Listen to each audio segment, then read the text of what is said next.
Hi, welcome. I'm Dr. Leslie Koren, and today we are going to discuss a comprehensive integrative assessment that looks at physical, mental, emotional, and spiritual health. And I'm also going to demonstrate a food mood diary and the beginning of a nutritional assessment. What are some of the components of an integrative assessment? I'm going to show you how to take a physical health history.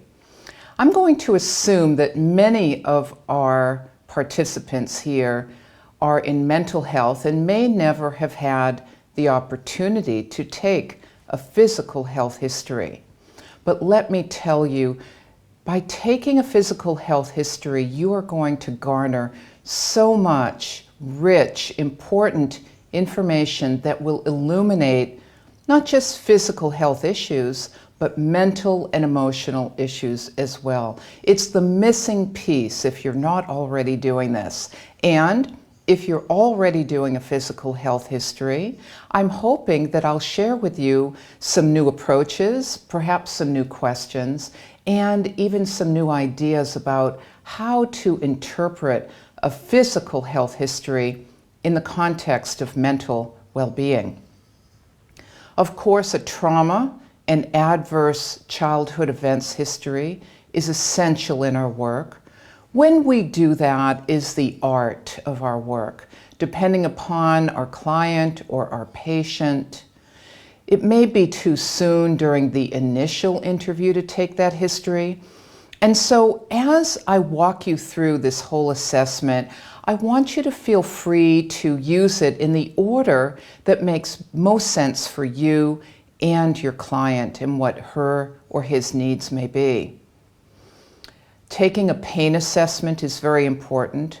I'm going to give you a model of a body that I share with my clients and ask them to mark on it where they hurt, along with a visual analog scale.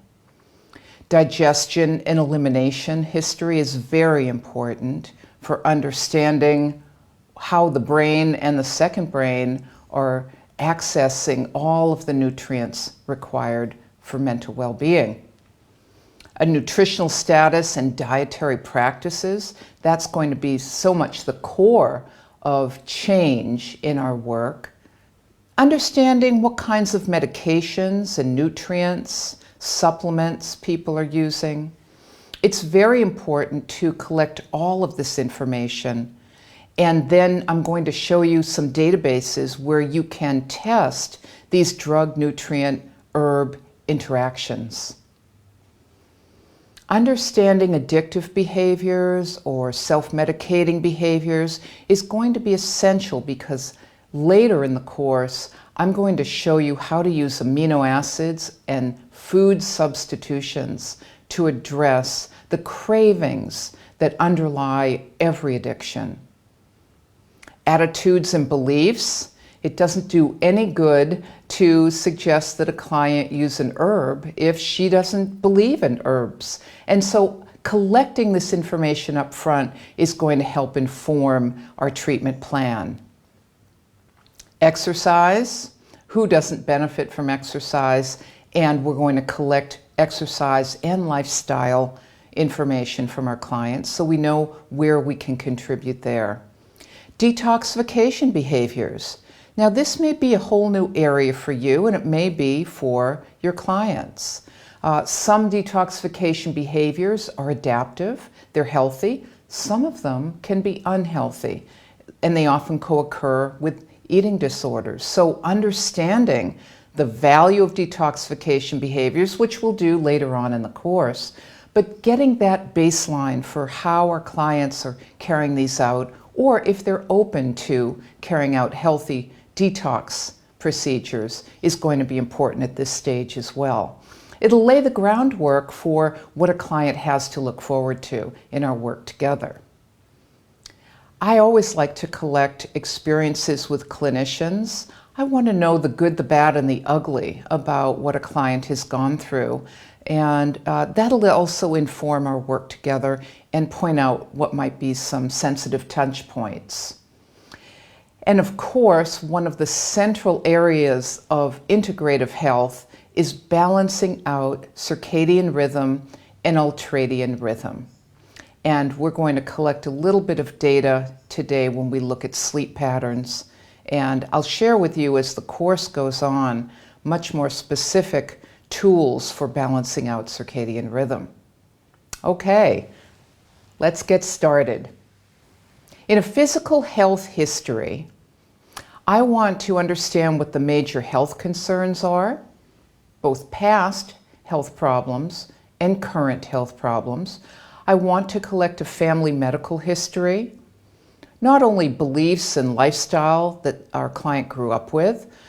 If they've got a genetic test, that would be great. When I'm working with people who are concerned about cognitive function, I may refer them for an APOE genetic test, and I'll talk a little bit more about that in the course when it comes to cognitive well-being and dementia prevention. I want to collect information on surgeries and accidents.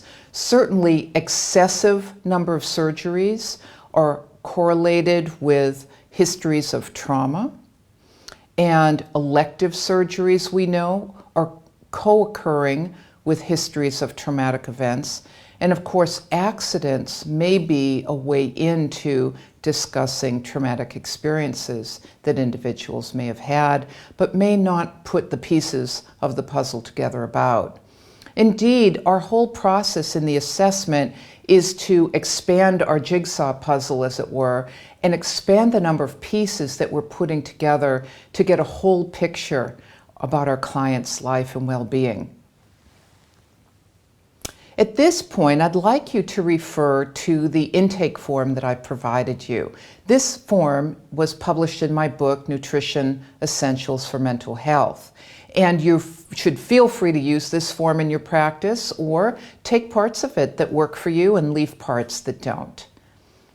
I'd also like to suggest that you yourself fill out this form for yourself. Ask yourself these questions and answer them.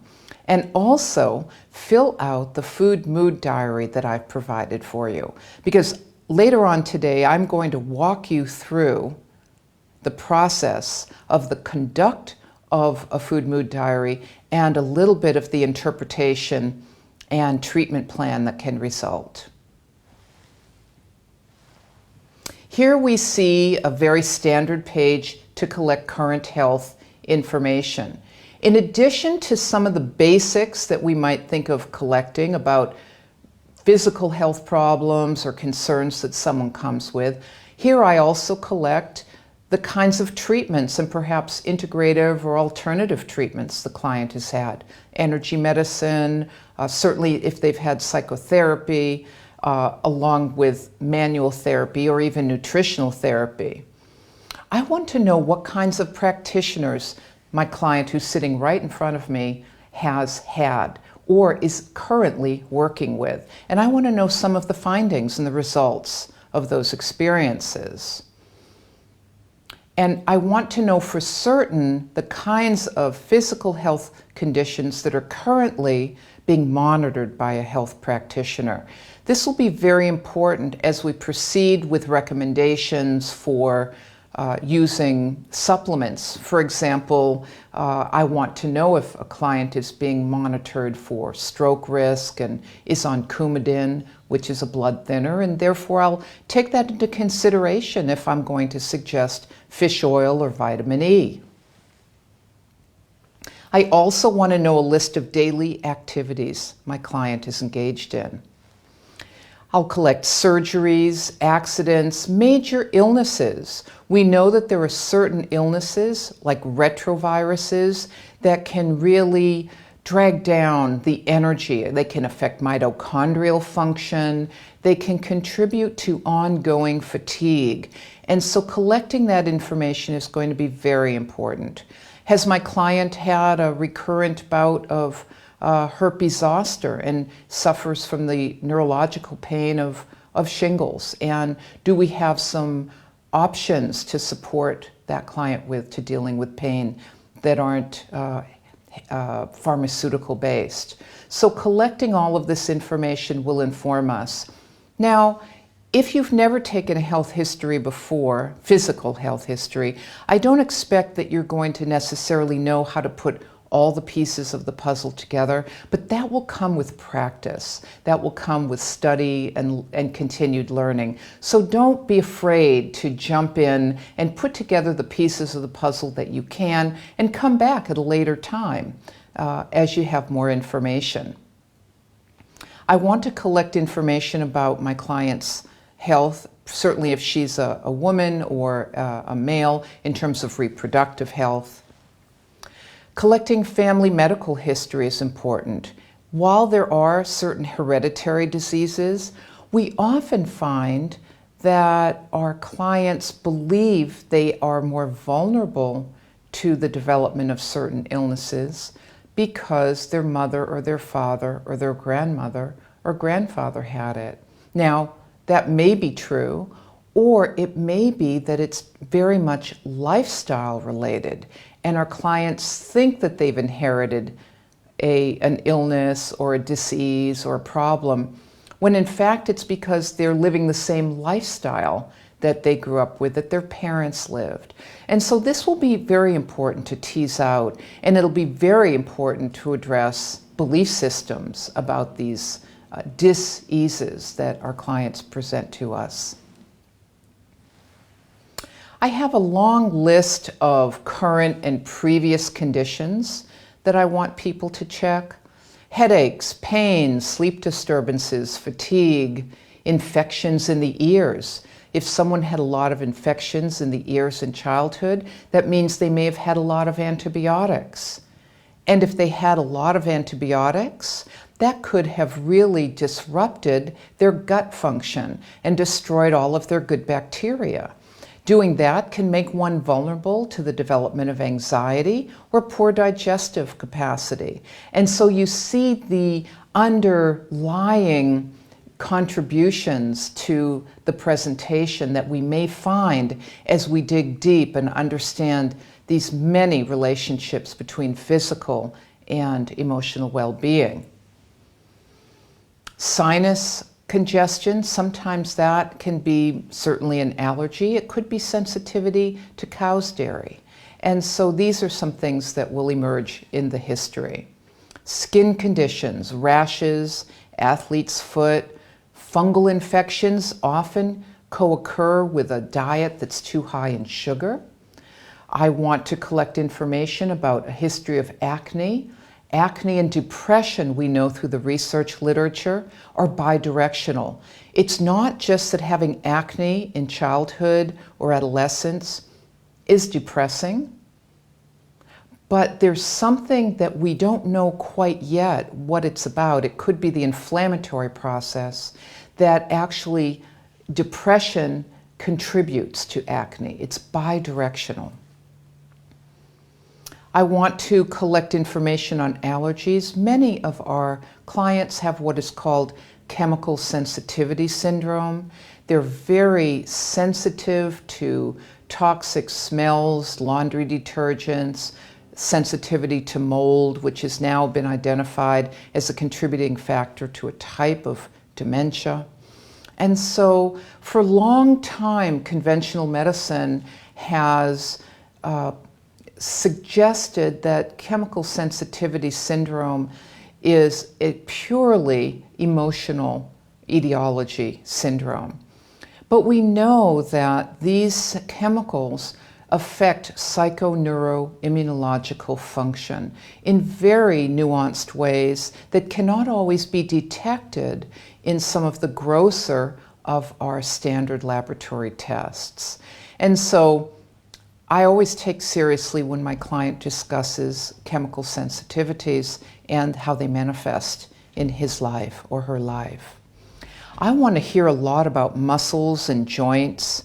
For example, rheumatoid arthritis, which is an autoimmune disease, is highly correlated at a higher rate with people with chronic histories of stress and trauma. And rheumatoid arthritis is also associated with sensitivity to gluten and to casein. And so this provides us a wonderful opportunity to collaborate with our clients' rheumatologist, if they have one, to make nutritional suggestions that may allow them to reduce pain medication that they're on, or to reduce or even eliminate steroids. I've had very good success with a number of clients in this way. I want to explore osteoarthritis. Did you know that there's a correlation between high levels of sugar intake and the development of osteoarthritis in the body? They're both inflammatory diseases.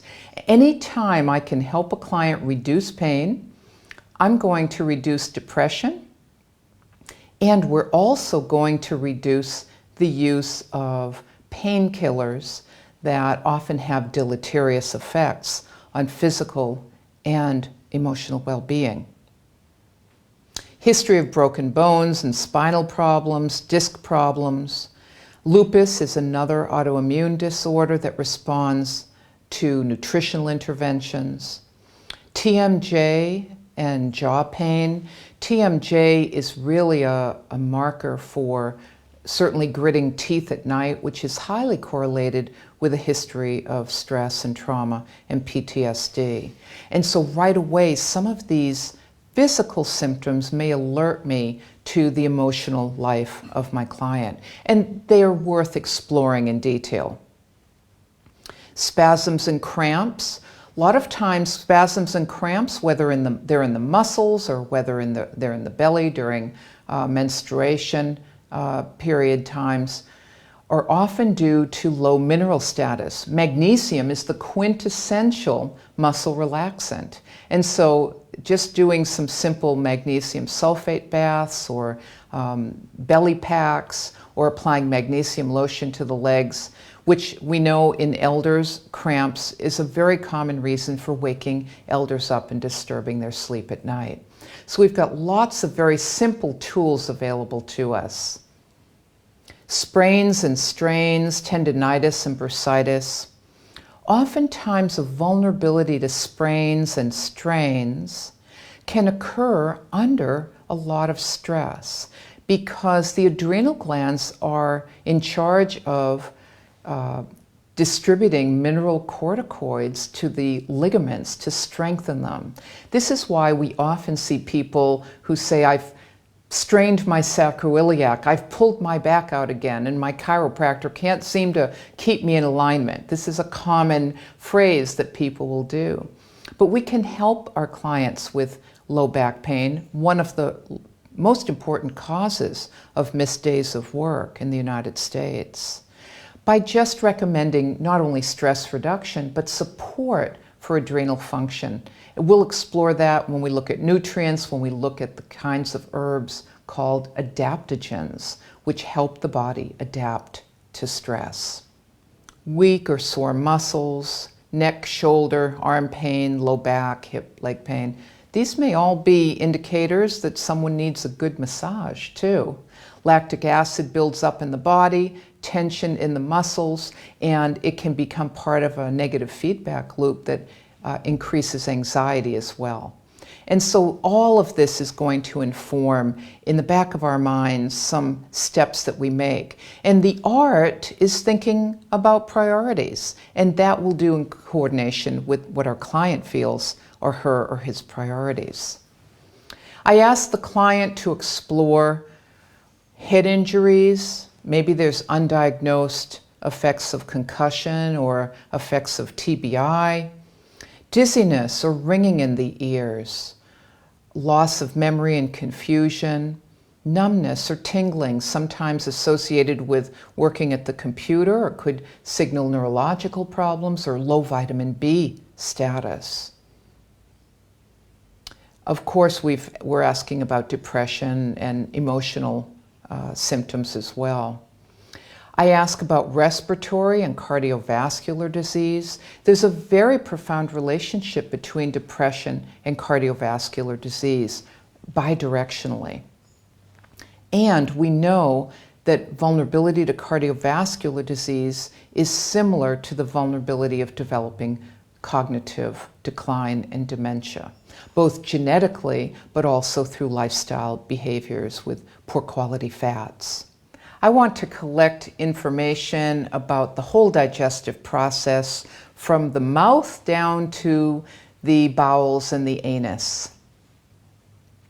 I want to understand if there's gas and bloating, if there's any kind of kidney dysfunction, ulcers or colitis, if there's been a diagnosis of inflammatory bowel disorder, heartburn, acid reflux, highly correlated with excess use of refined carbohydrates and also correlated with PTSD as well.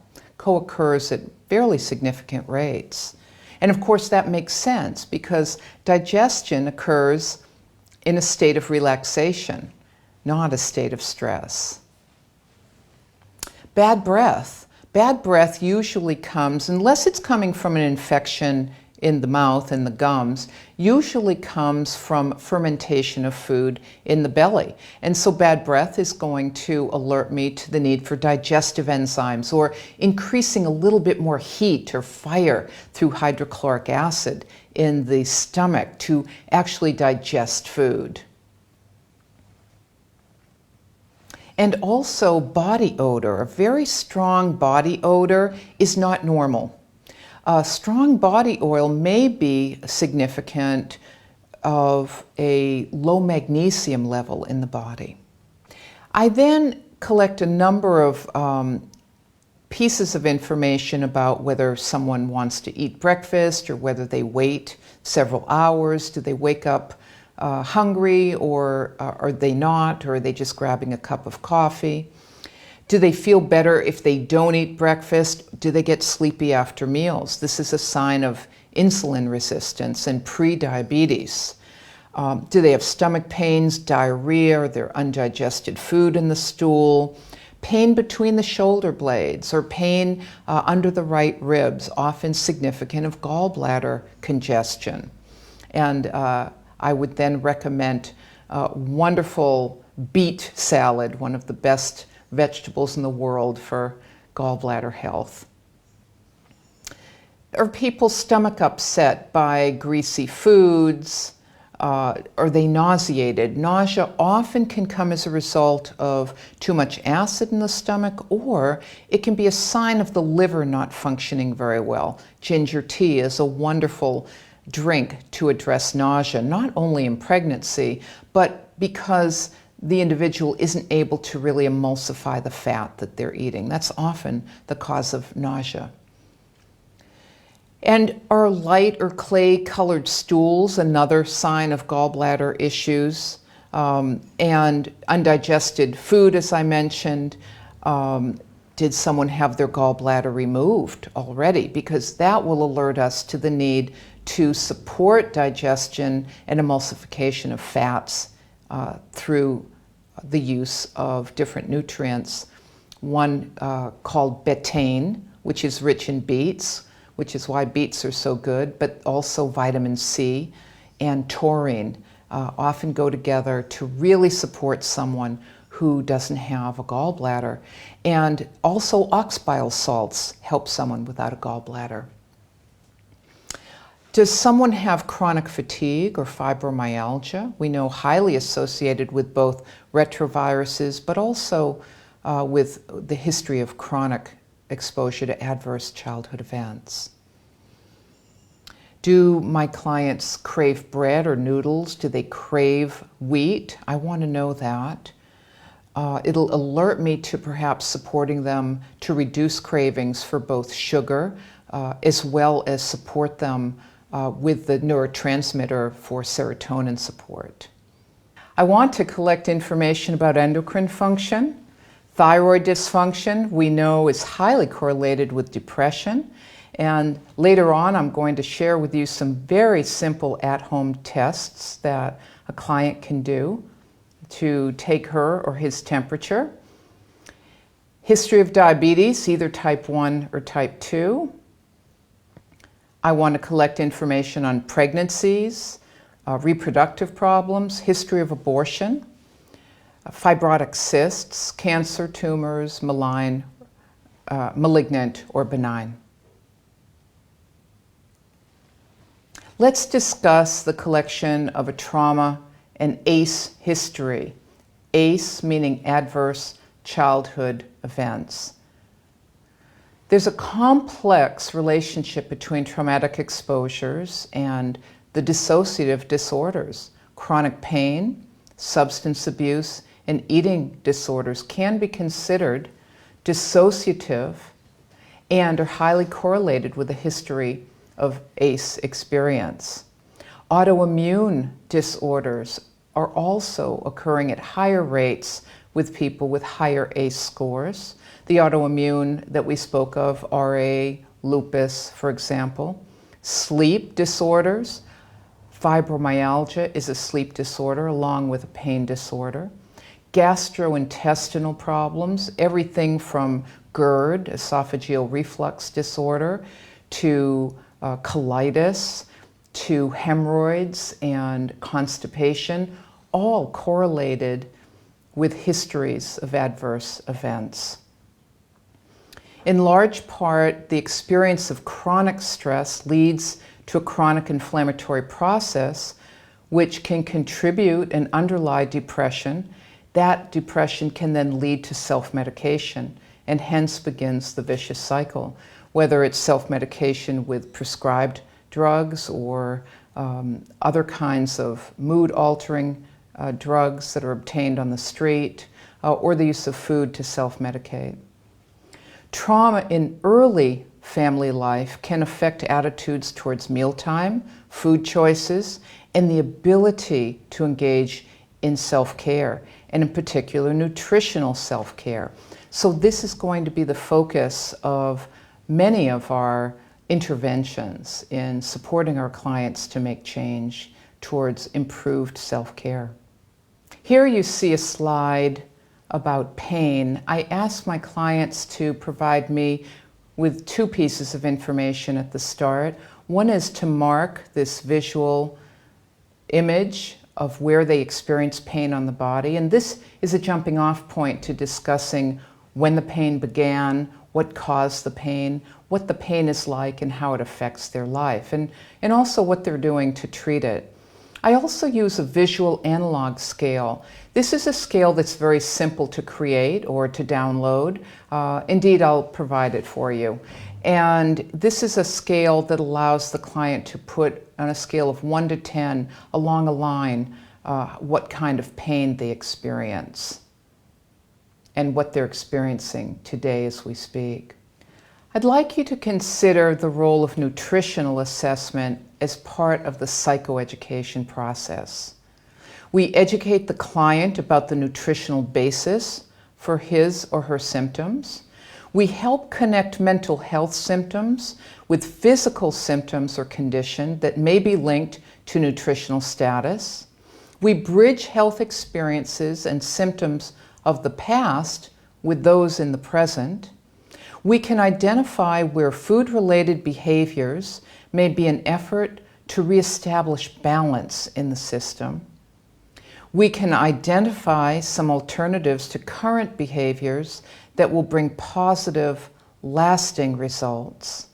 And we can provide hope for methods that can reduce side effects and the pain or discomfort that our clients are experiencing.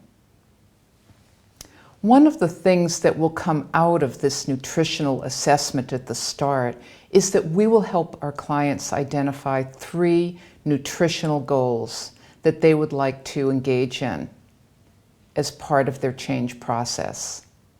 Let's talk about digestion and elimination history. And here you see a beautiful slide, a picture of our insides of our digestive organs. Digestion begins with the salivary glands, and as we chew, we insalivate, particularly carbohydrates, with amylase, which helps break down those carbohydrates. And we need to chew and digest pretty well in order for the food to be liquefied and move through and down the esophageal track into the stomach. You see the liver, you see the gallbladder hanging below, and you see the entry of the stomach into the duodenum. You see the small intestine, where it meets the large intestine, called the ileocecal valve, often a place that can be problematic in people's digestion. And then as you follow around, as you move up the transverse over to the descending colon, down into the rectum and the anus. This is an area of the body that we're collecting information about every step of the way. In our assessment, we're going to explore the meaning of food for our client, their practices of food gathering and preparation, a history of family and diet. What was it like at mealtimes? Was there a lot of fighting at mealtimes? Is that a reason why people don't sit down with friends and family today? So we're going to begin to integrate our knowledge of mental health and behaviors with actual behaviors that are carried out in the dietary and nutritional realm to help sort out new behaviors that will bring health. I also want to gather information about breastfeeding and antibiotic use.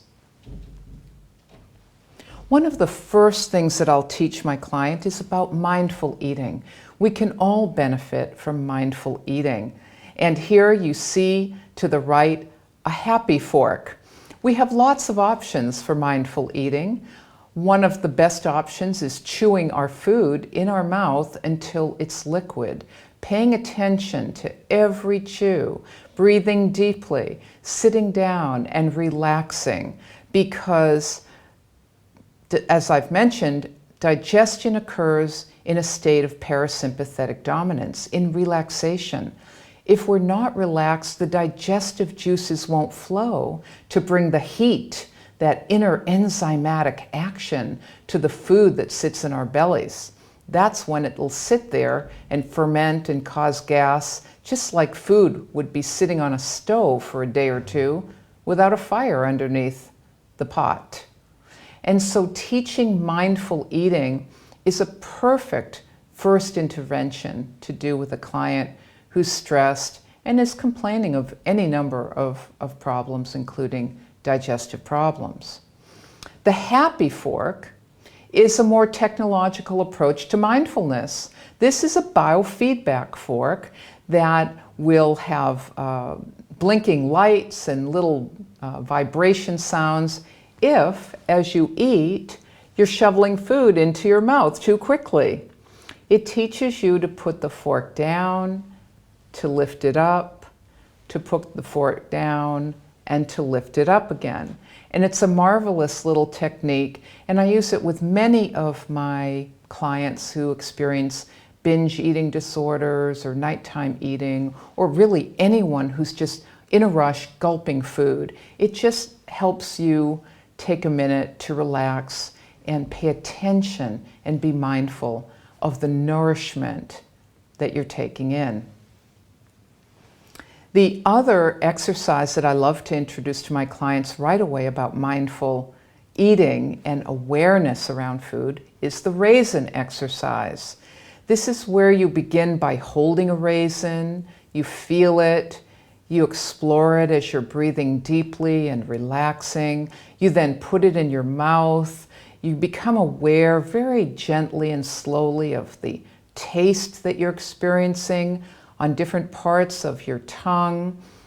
How does it feel when it rolls around, when it gets into your cheek, when your tongue puts it back into the middle? Every single nuanced sensory experience is observed, paid attention to without judgment, just to bring awareness to the depth of the experience of just eating one raisin.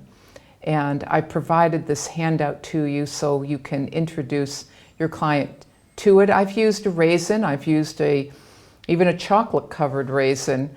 Anything that will appeal to a client. Not everyone likes raisins. And so almost anything will do where it has some particular texture and quality to it that will evoke a sensory response and help someone pay attention, be mindful, and relax.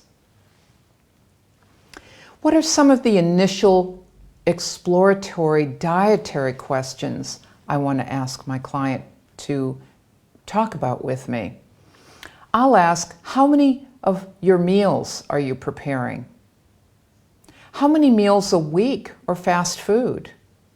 How are you preparing your foods? Are you throwing a package into a microwave, or are you stirring a soup full of chicken and vegetables? Which foods make you feel great? I want to begin to decrease the dissociation and the sense that we see with so many people that food makes them feel one way or another. Let's help people come back into their body and claim, this food makes me feel energized, this food makes me feel crummy and want to go to sleep. And again, what foods make you feel poorly? And then, do you use foods to alter your consciousness? And how do you alter your consciousness with foods? We know, for example, that people can be very addicted to refined carbohydrates like breads, which are very high in the endo-opiates, which can create an opiate or drugged-like reaction, which is why many times to relax people crave and they can binge on these refined breads and pastries and sweetbreads. What foods do you like but that you don't often prepare? Let me encourage you. Let me show you a recipe that might be helpful, that you might enjoy, that's easy to do. And also, who are your allies for the changes that you want to make, both in your family and among your friends? We know that people do better in making any kind of change, let alone nutritional change, if they can gather their friends and family to be on board. It doesn't mean that they have to eat all the same foods, but the idea of getting in touch with food as not only physical nourishment, but emotional nourishment is going to be central to the success of change that our clients undertake. I've often found that during the assessment process, I want to work with clients to reframe shame-based statements. When a client's talking, they may feel guilty or they may feel ashamed of their behaviors, and I want to nip that in the bud as much as possible and let them know that I'm on their side and I'm not judging them. I'll give you an example here where one client said to me, "Oh, I just have no willpower when it comes to donuts. If I see them at work on the break table, I just gobble them up. I've always been bad that way." My response: donuts are designed with so much sugar and flour that they act like drugs. No wonder you and many people find it hard to turn them down. It's not about willpower. Let's strategize some nutritional support that will satisfy you. This was another client. I went to my friend's birthday party and she offered me a platter, and I ate 2 pastries, and now I've ruined everything I was working towards. This occurred later on in our work together as we were assessing her progress. And my response was, "You haven't ruined everything. You just had a brief setback. There's nothing keeping you from your goals. It's hard to say no at a birthday party." And then I want to explore with her. Did you feel you would stand out or offend your host if you said no thank you? And then we could role play, feeling like she felt comfortable to assert, to say, "This is what I need for myself right now. Thank you, but no." Let's enter into the process of the nutritional and dietary intake history. We're going to begin with the Corn Food Mood Diary that I've created. It's a 3-day diary to give to your clients to keep track of the food and beverages they eat and the mood and physical symptoms they experience after they eat. Here is the Food Mood Diary, and you can see on the left-hand column we've got a number of meals, breakfast, lunch, and snacks. Then one column over, beverages, including water. energy level after people eat, mood after they eat, and then any digestive responses, bloating, gas, elimination, pain, fatigue, anything that emerges. And we'll collect this after 3 days and begin to look at it.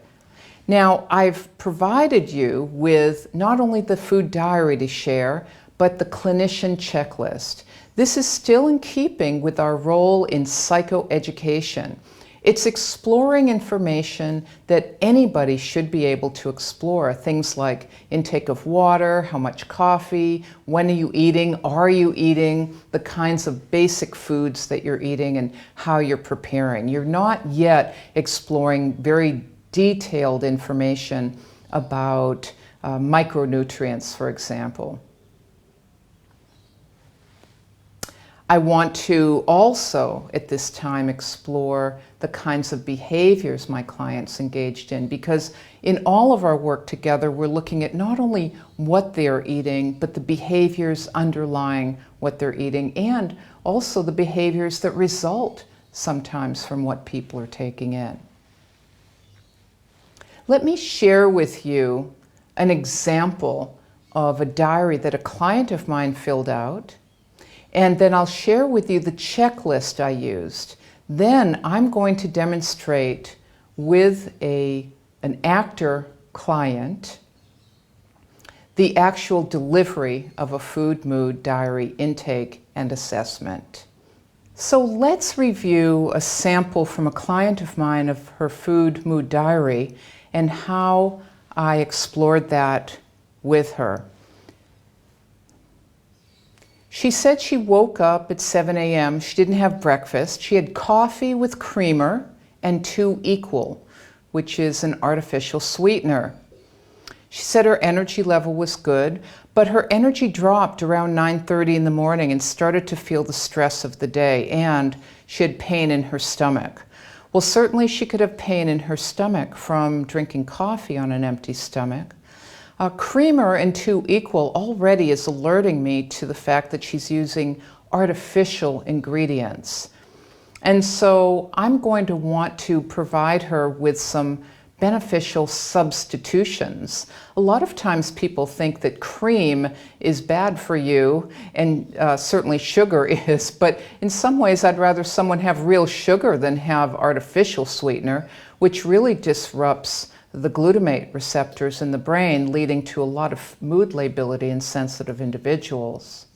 So I'm already alerted to the fact that I'm going to suggest that she have real cream in her coffee and find a better sweetener. Perhaps stevia will work for her. Her snack, she had a Danish pastry at 9:30, so she's now been up for 2.5 hours. She's having more sugar, clearly to keep her energy up, more coffee, more creamer, and 2 Equal. Her energy was low when she went for this refueling of coffee, but then it got better, and she's stressed about her work deadlines. Lunchtime, she goes to a salad bar. She has French dressing, more sugar. Wheat roll with butter, more sugar, and fruit cocktail, more sugar. Now she has a Diet Coke, more artificial sweetener, and a glass of water. So she's been up now for 5-6 hours, and she's had 1 glass of water in all of that time. She felt better during lunch, but she was dreading the afternoon. She had an enjoyable lunch, a good social time with her co-worker. Her stomach was gurgling, and she had a little bit of discomfort about an hour after lunch. Snacks, she had a Reese's peanut butter cup at 3:20 in the afternoon. A couple of hours later, with a lunch like that, her energy would drop. I don't see any protein so far in her meal. She had more coffee, more creamer. Creamer is fake as it gets, more Equal. And by now she has a flagging headache. She's had no water all day. She could very well be dehydrated. She has a headache. She told me she took aspirin almost every day for her headaches. So we've got a lot to work with here. because rather than say, you can't have this, that's the kiss of death for any kind of nutritional plan, it's more, let's find a good, healthy substitute for you to eat. And for example, this is what I discussed with her.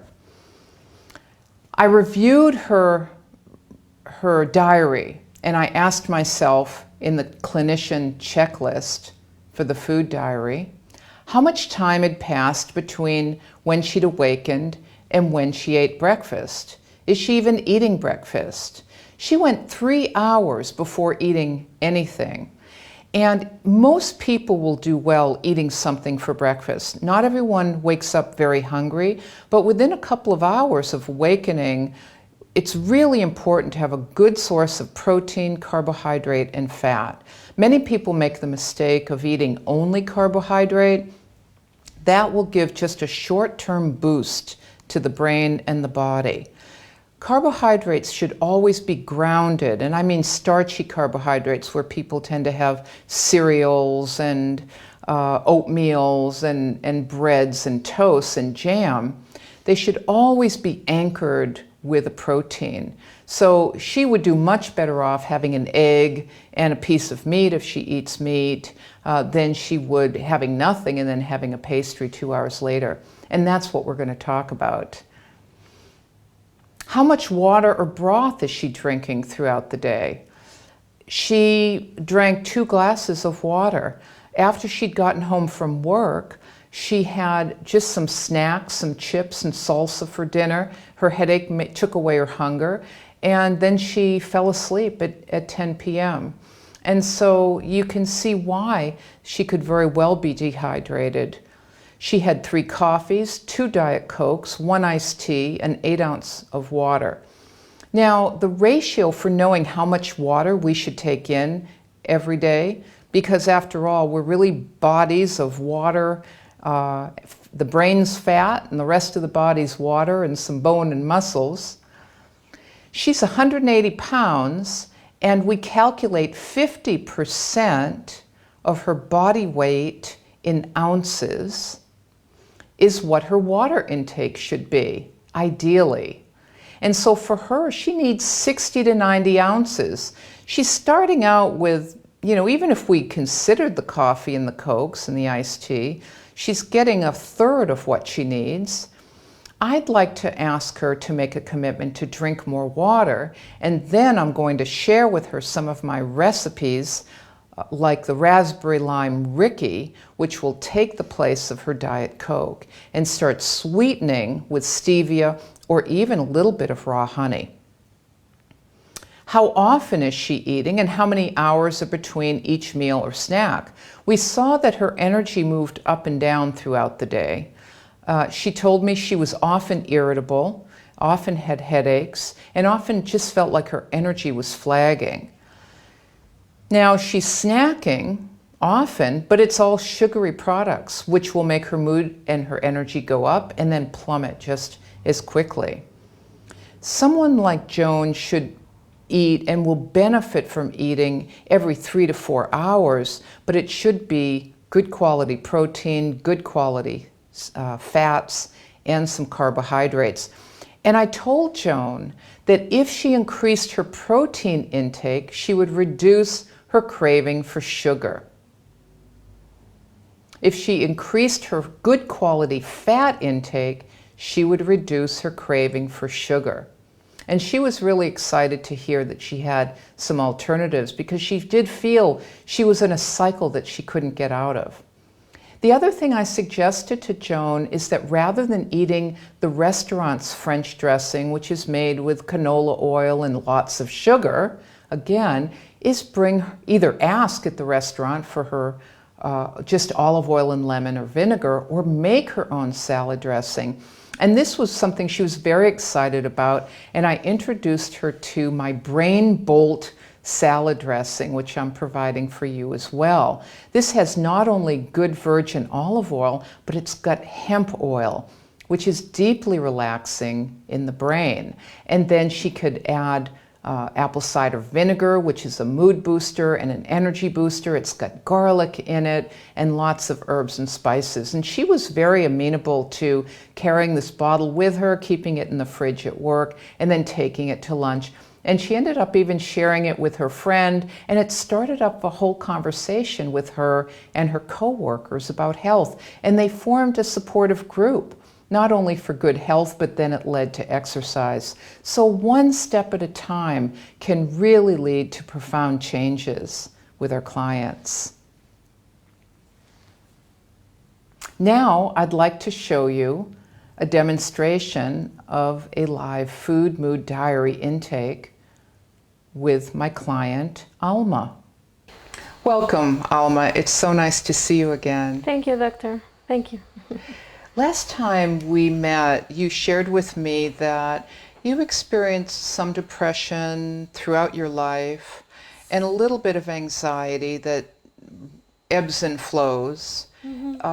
You've got some trouble sleeping and that you're a little tired when you wake up. Yes. And I want to thank you for filling out this 3-day food mood diary. I think it will help us fine-tune some of the things that you're doing with your diet, where we can make some changes and we can make them incrementally. We can make them step by step at the pace that you're ready to and are willing to, in a way that works for you. Okay. I also noticed that you've talked about your hands and your back hurting, which is from your work at the computer throughout much of the day. Yes, I've been working for about 10 years and now I'm 35, almost 36. Yeah. And I start to feel, like this kind of thing, and I think this is the year that I want to make a change in my life. So I think it's a great year to make a change. Yeah. And I've got some really neat drinks for you. Okay. Certainly some of the tension that you feel in your hands and your arms, or just ergonomic, it's just the nature of being at the computer and doing all that fine motor work. Yeah. But the other thing that I sense may be going on is that you have some inflammation going on in your body, and that can contribute to joint stiffness and pain. Okay. Now, the other thing is, I know that you told me last week when we talked about the foods that you like to eat, that you love to eat potatoes and chilies and eggplant. Yes.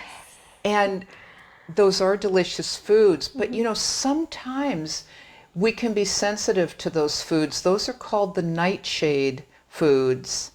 And they're from what's called the Solanaceae family. And they can cause a lot of stiffness in the joints. And so maybe what do you think about putting on our list, maybe not right away, but maybe in a few weeks, get ready to say, I'm going to cold turkey all of the nightshade foods for a few weeks. Usually it takes about 3 weeks. It doesn't take too long. And let's see if that could be a contributing factor to the stiffness and the pain that you're feeling. Let's do it. Yes. Okay, great. I'm going to make a note of that, because sometimes it's not just one thing, but it can be an accumulation of a few things that contribute to symptoms. And if we tease out what may be the cause, and we can start to make some nutritional changes, you can feel some improvement. Okay. Yeah, great news. Okay, well, I'm enthusiastic too. Yeah, me too. Thank you. I also noticed that you were getting some cramps. And as I looked over your diet, you're kind of low in magnesium, and magnesium was one of the best minerals, not only for depression and anxiety, but it's very good for cramping. And so I think right away, I'm going to make some suggestions to increase some of the dark leafy greens in your diet. And we may even give you a magnesium supplement, or do you take baths? Of magnesium, or? Well, you could. Do you have a bathtub where you could take baths? Yes, I have one. Okay, good. Well, Okay. we might just suggest that you take some magnesium sulfate baths at night. I didn't know that.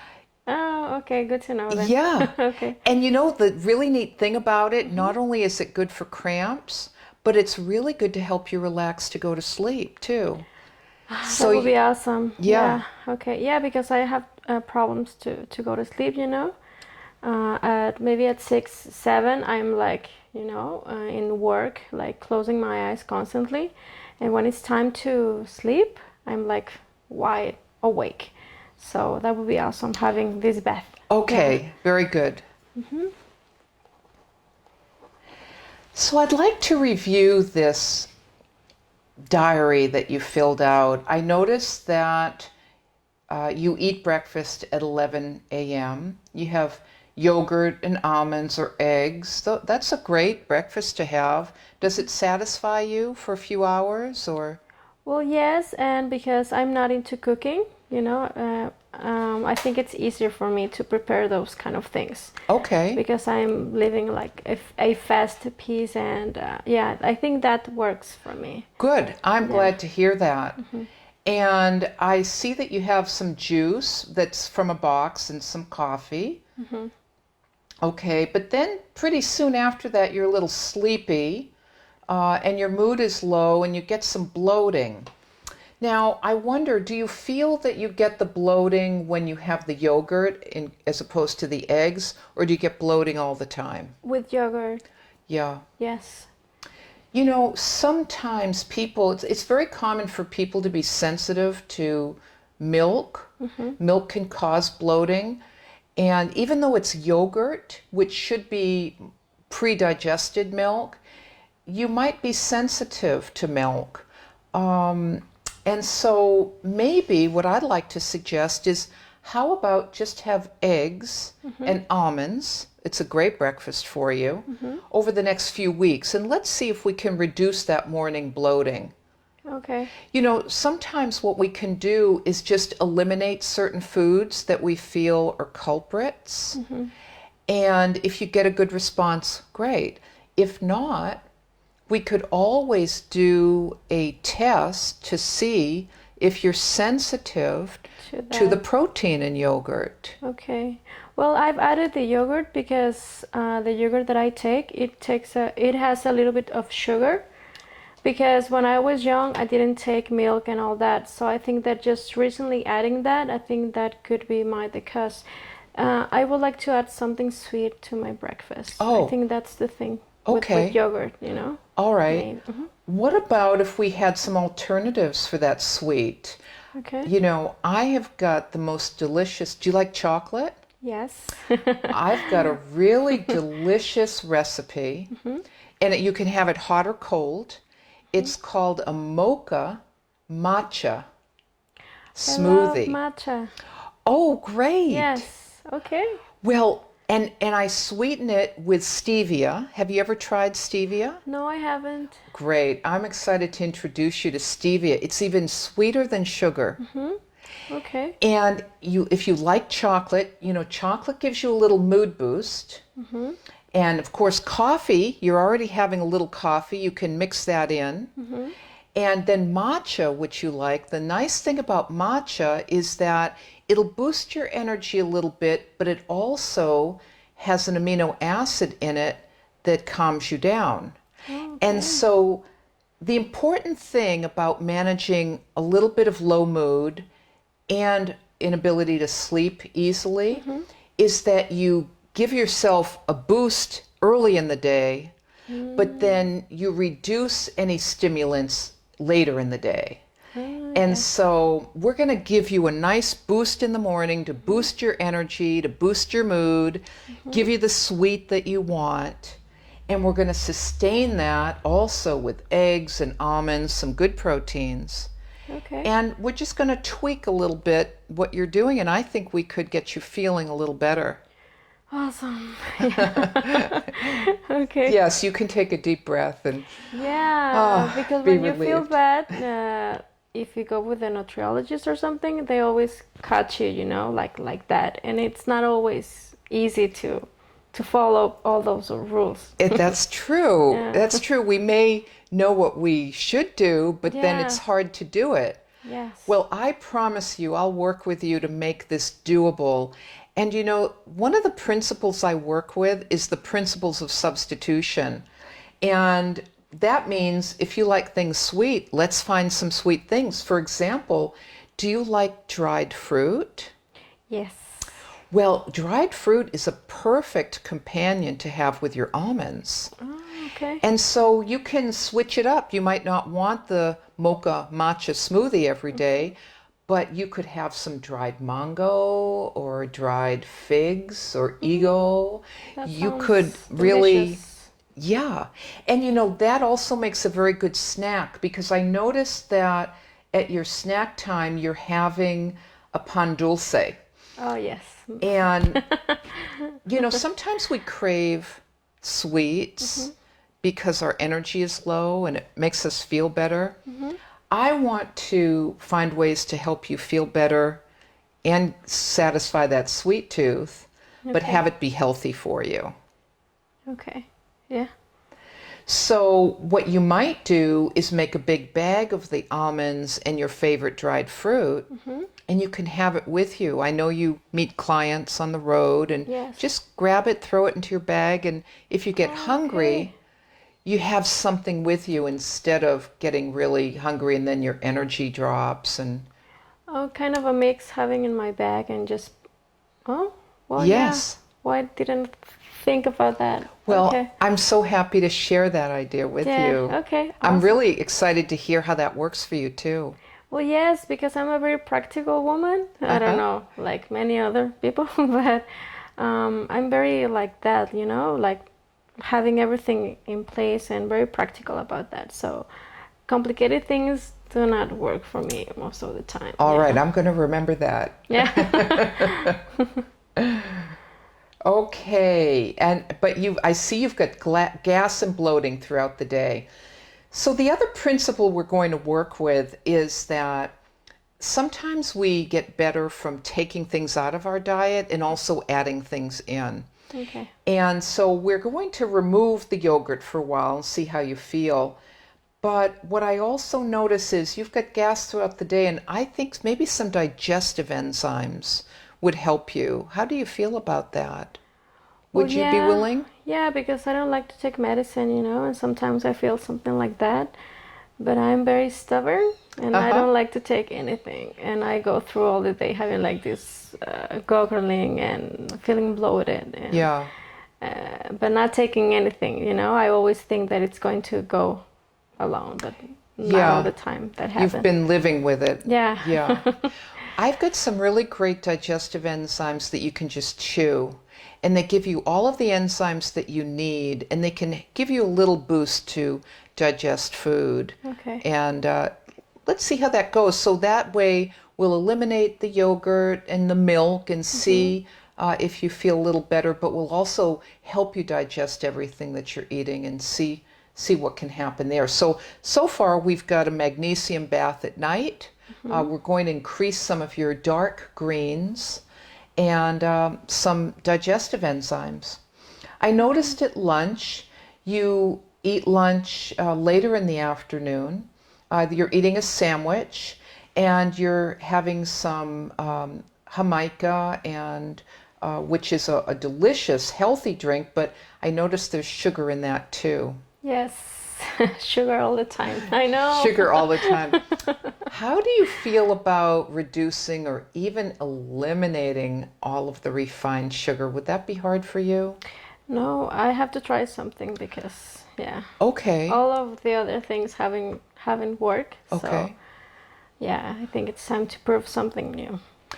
Well, I love Jamaica. You know, Jamaica is also called Roselle, and it was actually brought to the Western Hemisphere from Africa during slave trade. It was brought over to Jamaica, which we pronounce in Spanish Jamaica. Oh, okay. The thing I love about Jamaica that's so good for you, it's really a good antioxidant, and it's an anti-inflammatory, which will be good for your joints and your stiffness and your pain.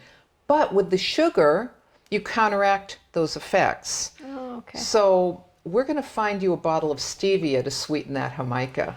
Okay, and just with a Just Yeah, just a few drops. Oh, okay. And we can even add some mineral water to it if you like.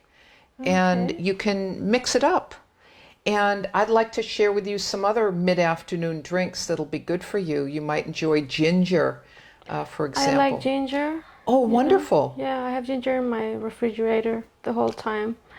Yeah, so I think that could work. Great. I'm Yeah. going to then give you a recipe for ginger tea that you'll Okay. enjoy. Great. I noticed in the afternoon you're having a Coke and a Snickers bar and that your energy went down. Is that why you grabbed that, do you think? I grabbed that because I started to feel like tired. Mm-hmm. And well, those are kind of the things that at the time like pop me up, but then like, you know. But I think that I didn't notice at the beginning. But as I told you, I think that the age is telling me that those things are not working for me anymore. Right. So when I took one Right. Snicker, I have to take two, and you know, and I don't like that because I like sugar, but I get this sense of having like too much sugar, and I don't Yeah. want to abuse that. Okay. Yeah. All right. Mhm. You know, when you think about getting hungry in the afternoon or late afternoon, Mhm. if you could, besides a Snicker or Mhm. something, could you kind of tune into yourself and think, what would be really nourishing to me? What do I need at that time? If you could have any food that you wanted that you'd feel nourished by. Well, I love soups, Uh-huh. you know, and creams, you know. Yeah. I love vegetables, but I don't eat them as much as I want because I don't know how to cook them, you know. Okay. So most of the time I eat them raw. Yeah. Well, that's a lot that we can work with. I'd like to introduce you to a crock pot. I know you're a very busy professional, don't have a lot of time to cook, but have you Yes. ever worked or cooked with a crock pot? Well, no, I saw one in my mom's kitchen, Okay. but I've never asked, you know, I just saw and that's all. I think a crock pot would be perfect for you because all you need to do is throw your food in there, Little, literally. okay. You can grab your chard and your onion and your garlic and your ginger if you like chicken, whatever it is. Hmm. You can throw it into the crock pot with a little bit of water. And if you like a little white wine, I'll give you this recipe. I like that already. How did I know? Nice. And Yeah. you plug it in and turn it on and you forget about it. And Okay. at the end of the day, let's say you do that in the morning or last thing at night, eight Hmm. hours later, you have a delicious soup. Okay. And Yeah. that might fill the void that you're experiencing at that hour. Hmm.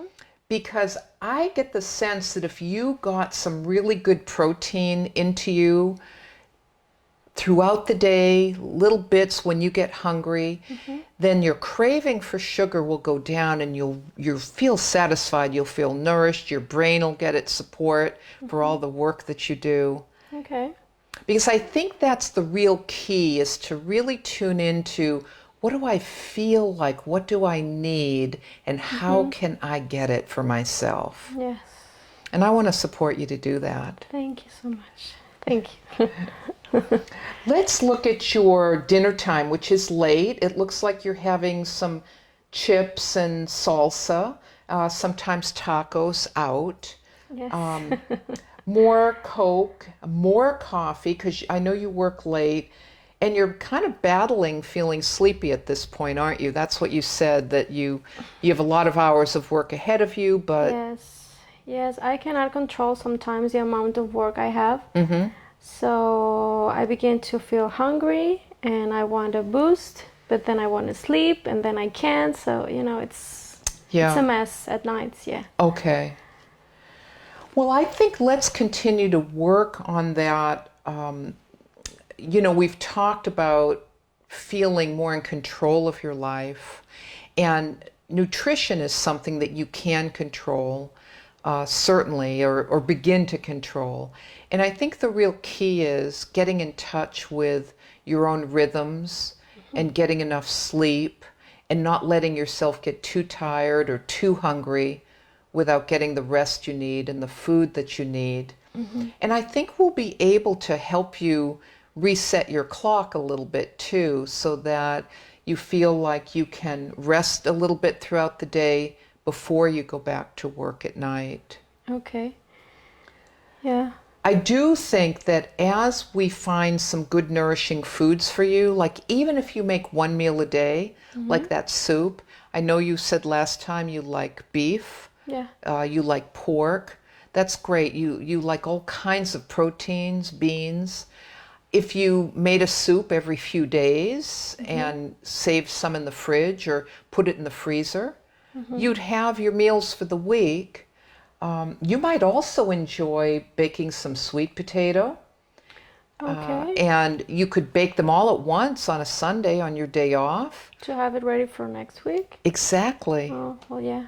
Yeah, and then if you're hungry for something sweet, you can grab it. You can have it hot or cold.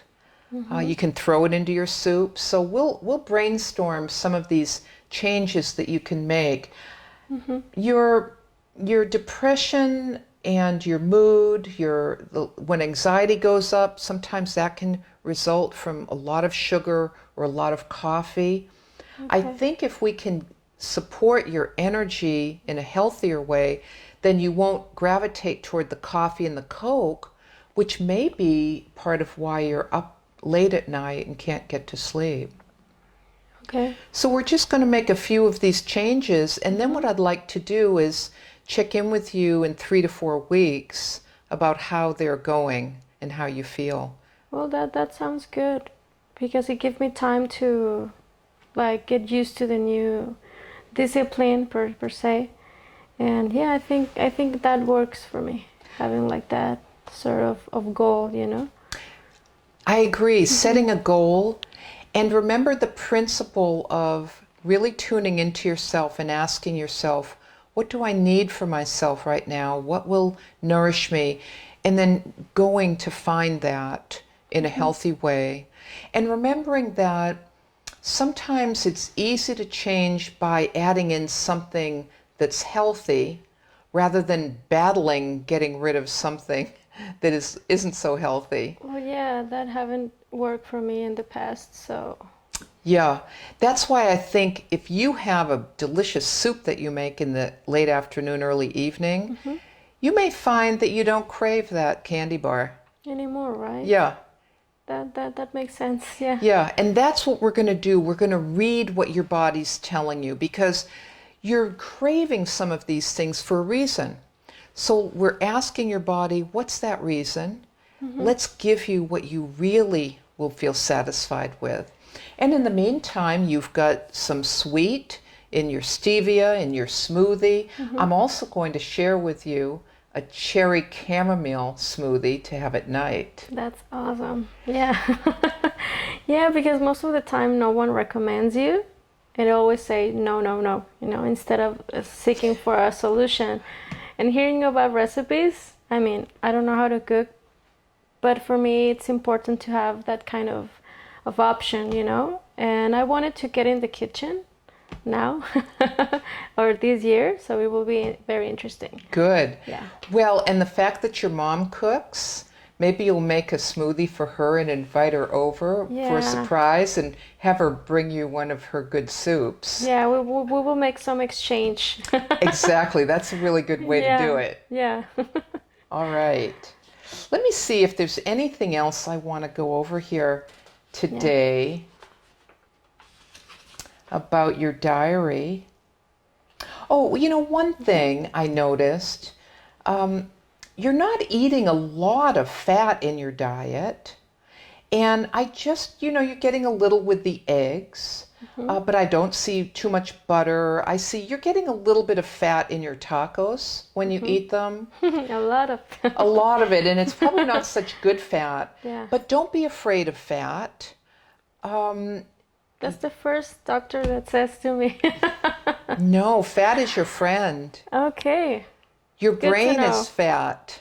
Okay. And you want to feed your brain with good fats. Well, yeah. And that's another kind of neat way to make change. where don't be afraid of fat, and then make sure you're eating good quality olive oil or coconut oil. For example, when you make those sweet potatoes, get some nice butter from the farmer's market and put a nice slab of butter on it with some sea salt. Or even, you know, a little touch of honey, a half a teaspoon of honey won't hurt you. We have such nice raw honey at the farmer's market too. That sounds good. I will start digging into that world. Yeah. Then. Yeah, and grab a friend who's going to be on the same page with you to do that. That's the thing. I have a friend that always was telling me that. But, you know, you change your mind according to how you feel. And now I'm like, can you recommend me that again, you know? So she's happy also because she feels like she will have someone to support her then again. So it is easier and it's fun to do it with a friend. Yeah. Absolutely. Yes. So don't be afraid of fats. Think about the 3 main good fats: your olive oil, your butter, raw butter if you can get it, and coconut is just perfect for you. And that'll also satisfy you. And you may find that you're craving some of the sweets a little bit less because your belly is full with a good quality fat. Okay. Yeah, for sure. Now, I know before we end, you said you wanted to incorporate some more vegetables into your diet. Yes. Here's the thing to know about vegetables. Okay. They're really good for you when they're raw, but they're also harder to digest when they're raw. And so some of the bloating that you may be getting in the afternoon from, let's say, some of the raw vegetables that you said you were having after your sandwich, for example, you may find that, for example, particularly the broccoli and the cauliflower that you're eating, that can cause a lot of gas. It does. Now, it's not for a bad reason. Okay. But it can be uncomfortable. Yes. Because it's all the sulfurs in it that can cause the gas. Yes, I try to avoid those. Okay. So you might, let's put on our agenda for when we meet in a few weeks, see how you're doing. Okay. Think about throwing some of your vegetables to cook into your soups. But you might also think about steaming some vegetables or lightly steaming them. And you can use a dip or, you know, just enjoy them with a little bit of olive oil on them. And that'd make a very simple snack for you. Yeah, very Not easy. take too much time. Music to my ears. Oh, right. All right. Well, we're in harmony then, aren't we? All right. Before we finish for today, do you have any questions for me? Well, for me, you giving me this put things in perspective, you know, because I wrote most of the things in my life, like how much this, how much that, but I've never wrote what I ate or, you know. So this for me, it's kind of a great approach to start kind of thinking about changing some things. And well, most of the questions that I have, you already told me, and for me, now it's important to know what causes that instead of just with other doctors that I've been. It's always a no and always giving me medicine, and I didn't want that. Now I want to know what am I eating and why it's good for me and all that, and I think now it's a good way to start this process. Yeah, and some questions, well, about the meat. I have this thing because people always telling you that meat, it's not that good and all that. I love pork meat, and when I say that, everyone's like, oh, very scared because it says that it's not good. But it's good to eat pork, or how many do I have to eat to avoid that diabetes or that thing? Well, that's a great question. Meat will not cause diabetes. Sugar causes diabetes. Okay. Sugar, the combination of a lot of stress, sugar, and a lot of refined foods like white flour, and not getting any exercise, all contribute to diabetes. So you don't need to be afraid of meat. Okay. The fear about meat actually comes out of very old, poor quality research, believe it or not, Okay. that began in the 1950s. And so the most important thing to consider about meat is that meat that's raised with antibiotics or with hormones, which is all commercial meat, should be avoided. Okay. Because those hormones will upset our own reproductive system, as will the antibiotics really disrupt our digestion and our gut. So you're better off if you can. I know you know farmers and people who are raising animals humanely Yes. and slaughtering them humanely. I would get a little bit of meat a couple of times a week. You're going to know how much is right for you, even if you have 3 to 4 ounces a day. If that satisfies you, if that feels right to you, I would follow your gut. Okay. I would, and meat will not be harmful to you. Okay. That's an old myth. Okay. Yeah. Yeah, because I have a lot of friends that are into vegan and all that, and they get scared when I say, let's go have some meat, and they're like, no, no, no, no. So, there's a lot of things going on right now, so I want the answer. And Yes. Well, nutrition and diet's kind of like religion. There are a lot of ideas about okay. about it. I agree now, yeah. And some people believe one thing and some another, but my approach is actually, and includes it all. Okay, What great. really matters is what's right for you. Okay. And from my point of view and my analysis and some of what we've begun to look at, and we can continue to do testing, you're not a vegetarian. You're certainly not a vegan. You need a fair amount of animal protein to stabilize your blood sugar, stabilize your mood, lift your energy up. Because protein, particularly in the form of animal protein, is the building block of your neurotransmitters in your brain. And that's what's required for your good mood and for good sleep. Okay. So I would politely share with your friends Yeah. that you have a diet that's right for you, that's working, Oh, yes. or whatever language you choose to use. I will, yeah. Okay. Thank you, yeah. Well, Alma, it's really been great to see you today. I'm excited about some of these I'm excited too. changes that you're going to make. And we'll make an appointment for 3 to 4 weeks from now. But I want you to feel free to be in touch with me. Drop me a quick email if you have a question, or a text. Yeah. Because I'm happy to, answer a quick question, or if you're struggling with something. But I'll also let you know that I'll be starting a food mood group in about 4 weeks from now. We're gathering everyone now. And you might enjoy participating in that. Yeah, for sure. You'll meet Put me on other the list. people. All right. And we'll go through some of these tips and how to overcome some of the challenges, and just continue to learn some of these things that will feel nourishing to you.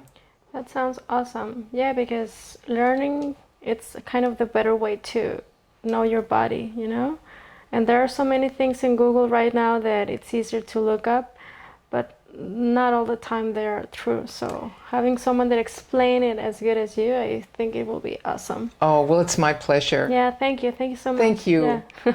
I'll see you soon. Thank you, doctor. Yeah, we'll see you. Okay.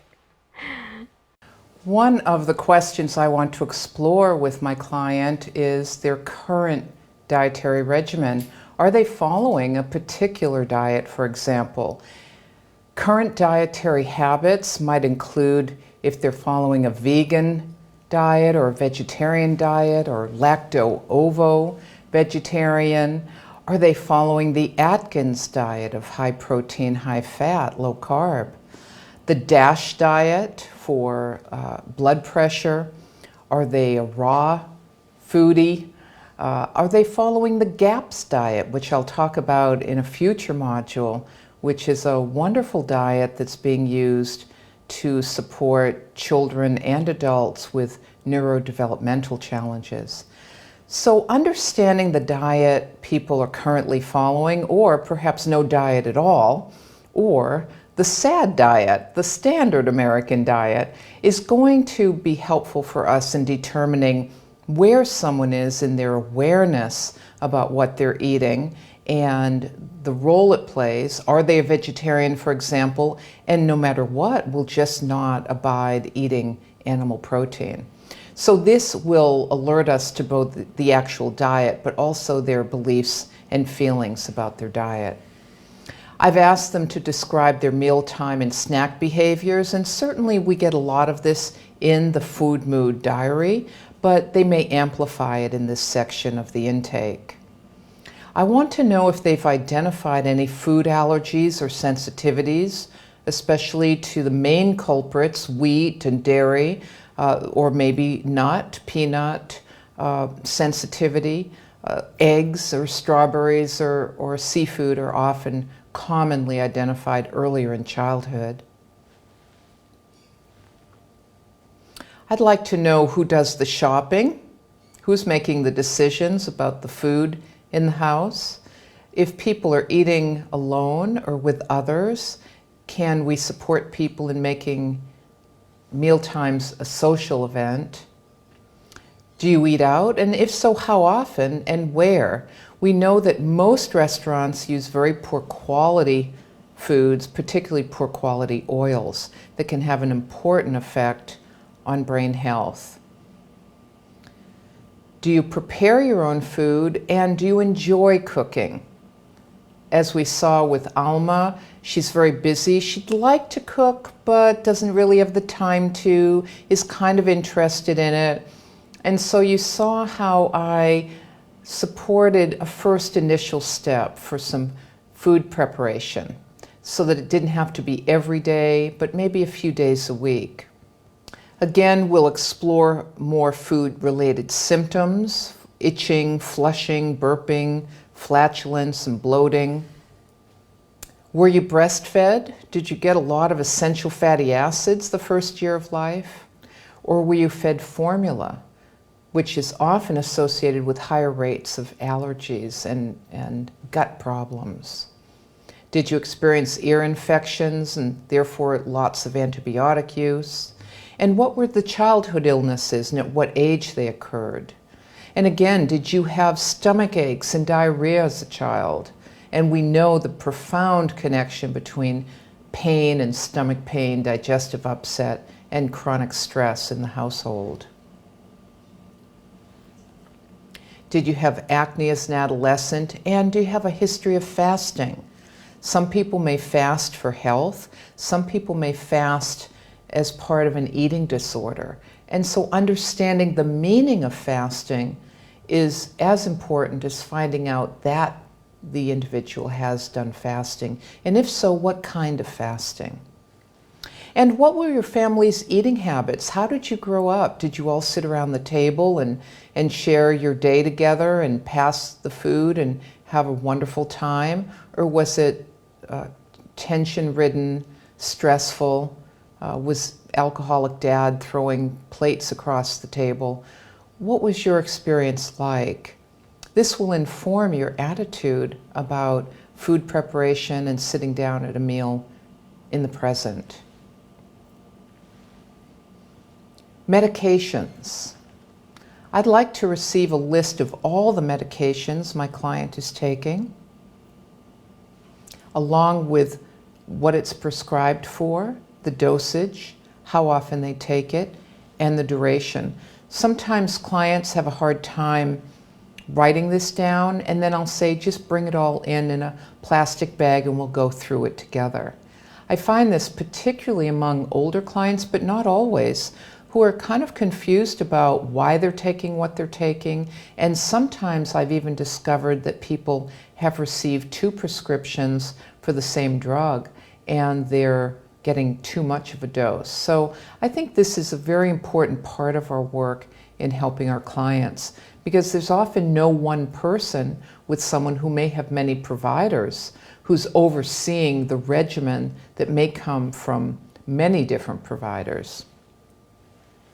I also collect information on the use of non-pharmaceutical substances.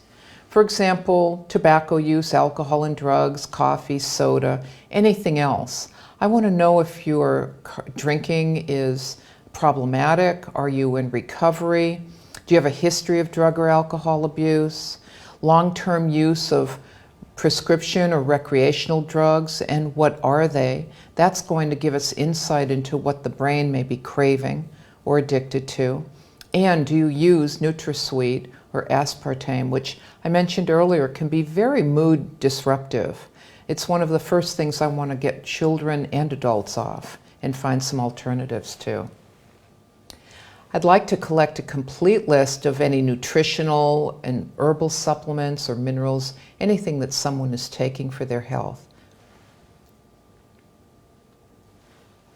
Medications, supplements, and herbs. Once I have the list of pharmaceuticals, herbs, supplements, and let my client know I'm very open to understanding what they're using and optimizing the use of everything to improve their health, I also want to look and see, are there any contraindications or drug, nutrient, herb interactions which could be detrimental to my client's health. And I've provided for you here in this slide a number of very good databases that allow you to plug in, let's say, a diabetes medication, metformin, along with B vitamins and chromium that they may be taking, or maybe vitamin E or fish oil, and maybe they're taking an herb as well, St. John's wort. And then I can look and compare in this database and see if there are any adverse reactions or what we call potentiating reactions. For example, there are nutrients in herbs that can actually do the same thing that many drugs do. And if a client is taking them all together, they may potentiate them and get an even more profound response than they realize. This certainly can happen with blood sugar, where chromium is a mineral that lowers blood sugar. And if they're already taking a drug to lower blood sugar, they may get too low blood sugar. So I provided you here with the Integrative Therapeutics site, which is accessible to professionals. The Natural Medicines Comprehensive Database is subscription only, also a very good database. The Drug Interaction Checker is a very basic database that's available on Medscape for anyone to check. And then there are two very good books, the PDR for Herbal Medicines and the Herb, Nutrient, and Drug Interactions book by the naturopath Dr. Mitchell Stargrove. So you've got at your disposal a number of great resources. Exploring attitudes about medications. Here is where I want to explore with my client how they feel, what their beliefs are about medications. Do they believe in medications? What about them do they believe in? Or do they doubt? Are they distrusting? This is going to help me understand how to help my client more. We have people who are referred to us many times by a psychiatrist who wants to prescribe a medication and the client's resistant. And they're called resistant, or they're called any number of names that suggest that they're not being cooperative, where indeed they may have a variety of feelings or beliefs about medication that require an alternative approach. On the other hand, I may be very interested in using herbs and nutrients with this client, but she may have doubts about herbs. Maybe her friend had a bad reaction to an herb, and so she's not quite as trusting or believing about the potential efficacy. So understanding attitudes and use about over-the-counter, prescriptions, supplements, and herbs is going to give us insight into what's going to be isomorphic for this unique client. I also at this stage ask questions about if they have preferences about how they take their medication. Sometimes medications can be compounded as liquids. You can take vitamins as a powder, Doesn't have to swallow big pills. You can use fish oil in liquid form. I want to get a sense of how someone may organize their day. I've worked with a number of people who've been assaulted, orally assaulted, and they may not swallow pills as easily. I want to take all of this into consideration. There are even healthy gummy bears rich in omega-3 fatty acids for children that I treat with the diagnosis of ADHD.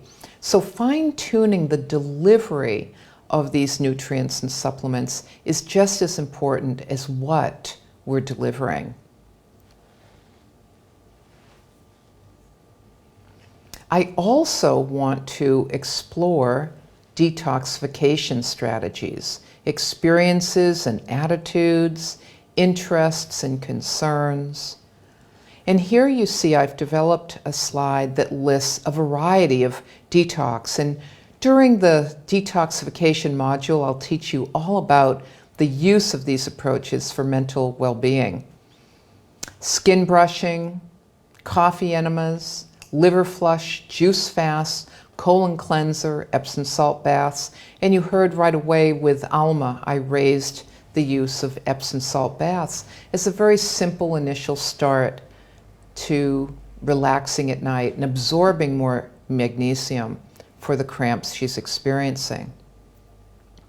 I want to know how often someone's doing these protocols, when they're doing them, how long they've done them for, and what they believe they're good for.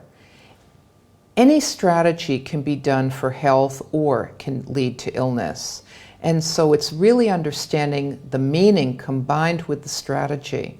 Some people will do very well on a juice fast, others won't.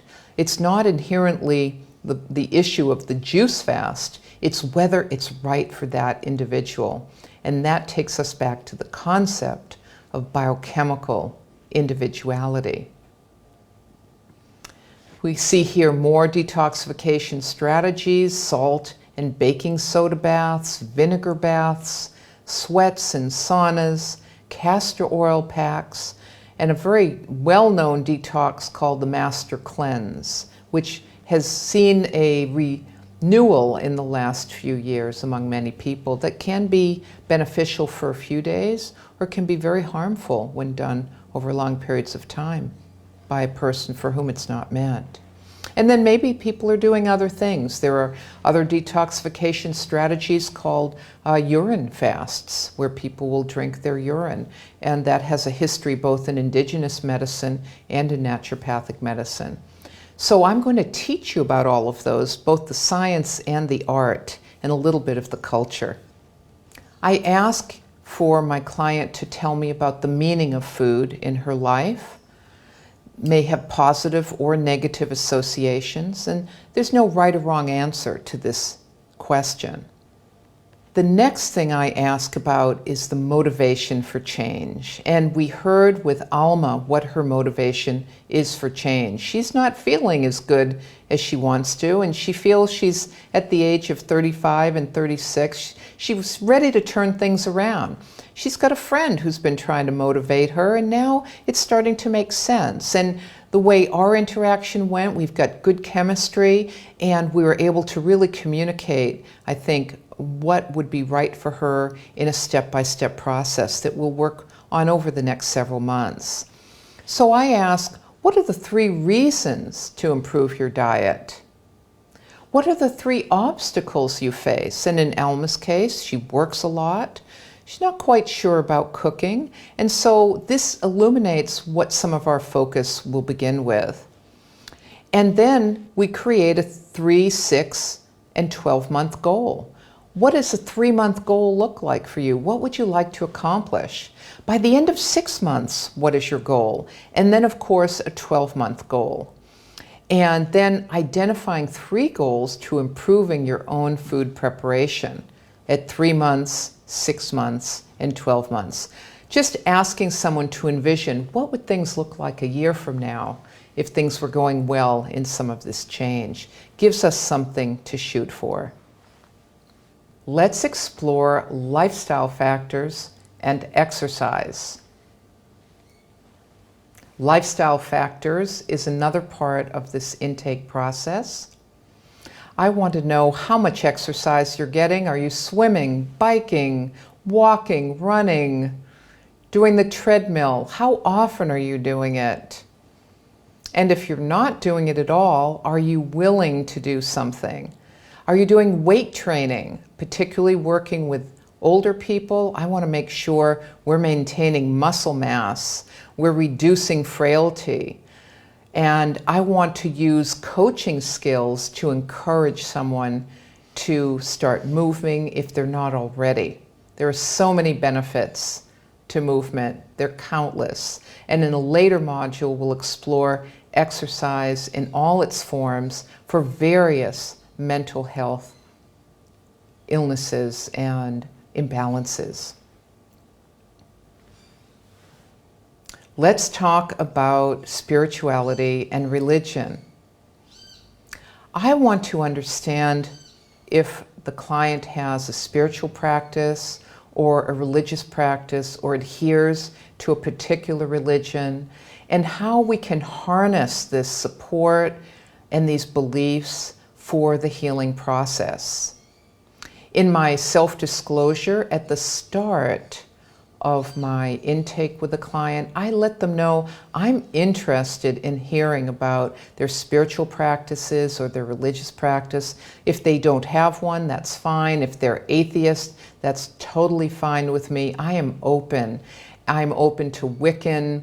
I am open to hearing about what you believe about you and the relationship to the energies of the cosmos and to how the world is organized and what your beliefs are about those kinds of higher powers. And so I will ask, is spirituality important to you? If it is your spirituality something that you want to bring in to our work together, or do you want to keep it outside of our work together? And you needn't make a decision right now. Either way is fine with me. I'm open. I want to know about your social supports as well. Who are your friends and your family? Who are your two-footed and four-footed friends? Who are your winged friends? I want to know everybody in your life who's a source of love and affection that you can give and receive from. I want to know if you have a religious practice or affiliation that means that you have more social support. I want to know if you've changed your religious affiliation, and very importantly, whether you practice in a traditional church or theological environment, or if you're practicing in a yoga ashram.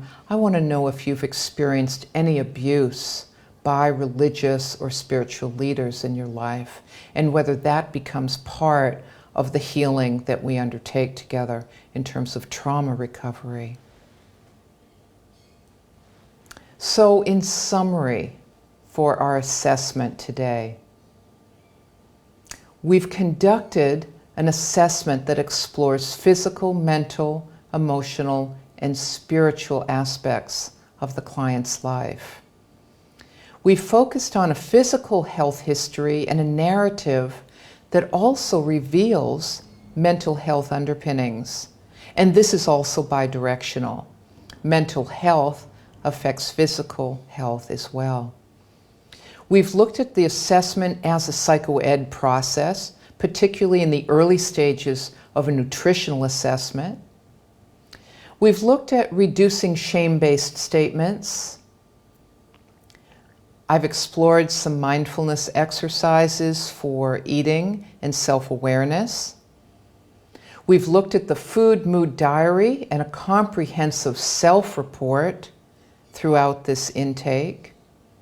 We've had the opportunity to explore the role of a database or a book in looking at drug, nutrient, herb interactions that we've collected in our intake. We're going to collect a detoxification history. We may not know what it all means at the start, but we've begun to gather that information. Exploring lifestyle factors, the all-important exercise in all its forms. and of course spirituality and religion, the meanings, beliefs that often undergird someone's life that we can use to support the process of change and the journey towards improved health. Thank you.